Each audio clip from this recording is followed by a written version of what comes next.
So I didn't go to art school, and I honestly don't really regret not going. I mean, one, I would not have been able to afford it. I did not have a lot of money growing up. But two, like, I took a few drawing and painting classes in college, and they were fine, but to be honest, I didn't really get a lot out of them. I've been able to learn much more and advance my skills much faster by just studying at home.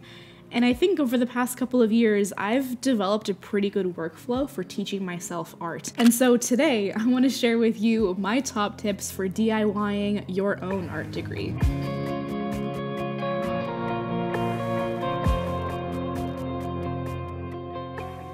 The first tip that I have is pretty obvious, but it's really had probably the most impact, and that's to have some kind of study plan. This is most beneficial, of course, if you have a really clear direction that you want your art to go in. If you don't have a clear direction, if you're going in like just absolutely blind, like you just want to improve and you have no clear goal for the kinds of art that you want to make, you can't really have a plan. I have a whole series of videos on how to find your art identity and how to figure out that direction, so go watch those and then come back to this video. But once you have that direction, once you have an idea of the kind of art that you want to make, you need to essentially create a curriculum to help you get from where you are now, point A, to where you want to go, point B. And there are, in my experience, two general ways you can structure this curriculum. The first is to make something super detailed, color-coded, with like lists of resources you want to explore, homework assignments, learning goals.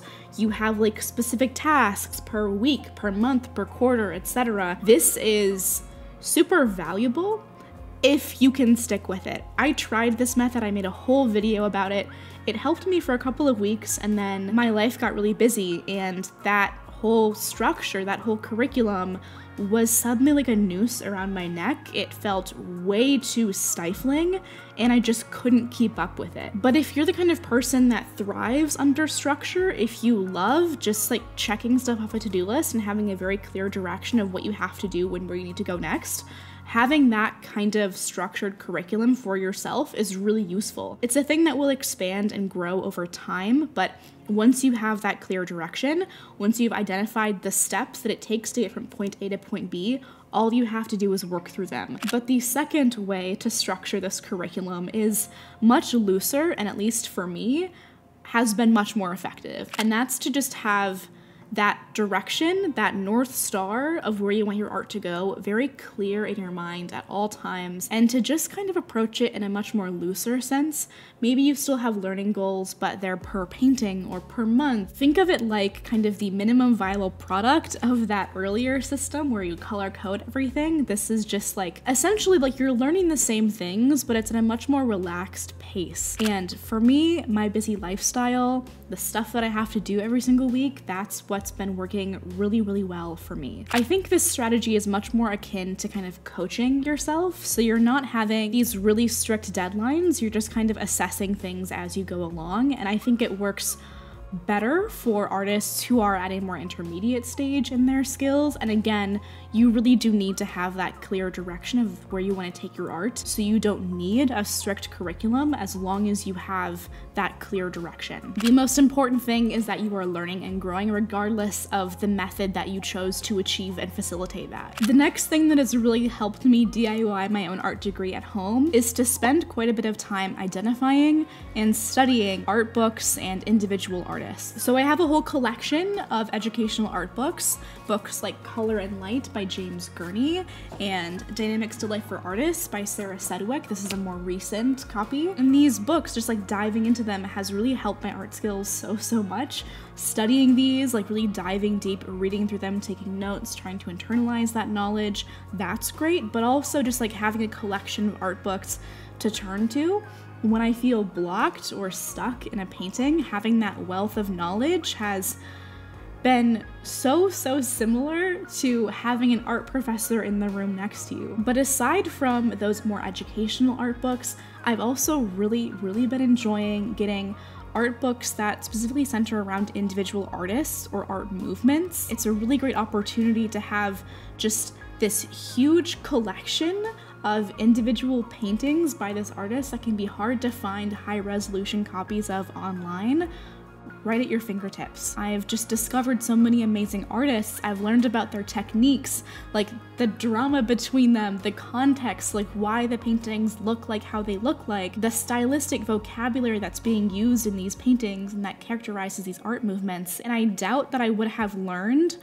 all of that, like just nitty-gritty information on my special interests as an artist at a formal art education kind of situation. I love that. Like, I love being able to research things on my own and to accumulate all of this amazing knowledge, and it has shaped the direction that I want my art to go in. And that for me has just been, it's been invaluable, and I've loved it so, so much. The next resource that has really, really helped me level up my skills are online courses. There are also platforms out there that have just enormous libraries of courses on the fundamentals, on individual styles, on color theory, anatomy, etc. If you were looking to DIY your own art degree, I recommend so strongly the sponsor of this week's video, New Masters Academy. New Masters Academy is, in my opinion, the best resource out there for an artist looking to develop their skills in the fundamentals. They have a wide variety of courses on a whole host of topics, from color theory to dynamic sketching to colored pencil portraits. They hand select their course instructors, so you know you're being taught by experienced professional artists. One of my favorite anime courses is Designing Your Landscape Painting by Stapleton Kearns. That course introduced me to art movements and painting concepts that had an enormous impact on my creative journey. What I love most about NMA is how focused they are on helping you succeed. There are audio transcripts for every single class, detailed assignments, and a vibrant Discord server to guide you along your journey. They also regularly host live classes and office hours to help you get the most out of your monthly subscription. I've paid for NMA for years, long before they decided to sponsor me, and I can safely say it is one of the best investments that I make in my art every single month. You can check out the link in the description to try it out for yourself, and I highly recommend that you do. And thank you so much again to New Masters Academy for sponsoring this video. The last thing that I really want to talk about, honestly, is practice. And by this, I mean very deliberate practice. Once you identify the direction that you want to go, now you have to brainstorm exercises. Like, what homework do you want to assign for yourself? What do you want to work on, and how are you going to achieve that? That kind of deliberate practice, but also writing down the stuff that you learn along the way to make sure that knowledge does not go to waste. One thing that I've been trying to do more and more of is to actually keep a studio notebook. A studio notebook, in my eyes at least, is a place for you to write down notes that you have while you're painting, ideas that come to mind, how you're progressing in your learning goals, like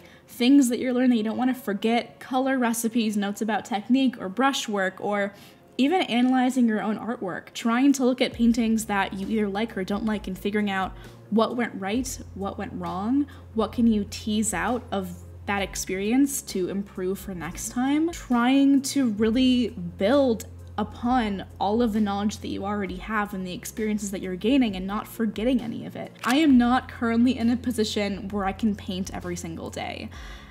It's also just like not a thing that I want to do every single day. Like, I love art, don't get me wrong. I live and breathe painting. I want to have a life, I want to have other hobbies, and once you make art your job, you have to start setting some boundaries so it doesn't become your entire existence. One exercise that specifically helped me over and over again to just like advance my skills has been master studies. I've talked about this exercise, to be fair, a ton. I have talked about this a lot. If there is one thing you ever get from my content about how to actually improve your art skills, it would be this exercise. I have learned so much about color matching, drawing accuracy, brushwork, composition.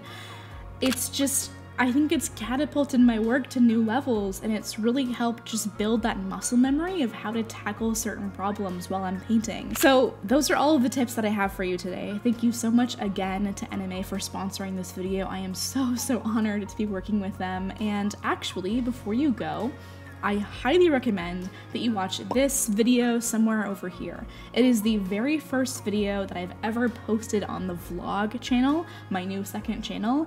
If you want more painting content from me, more insight into my studio practice as an artist, I want you to go check out that channel. It's the place for you. I actually worked on a master study in that first video, so if you want an insight into my process, how that exercise actually looks, how it works in practice, go watch that video.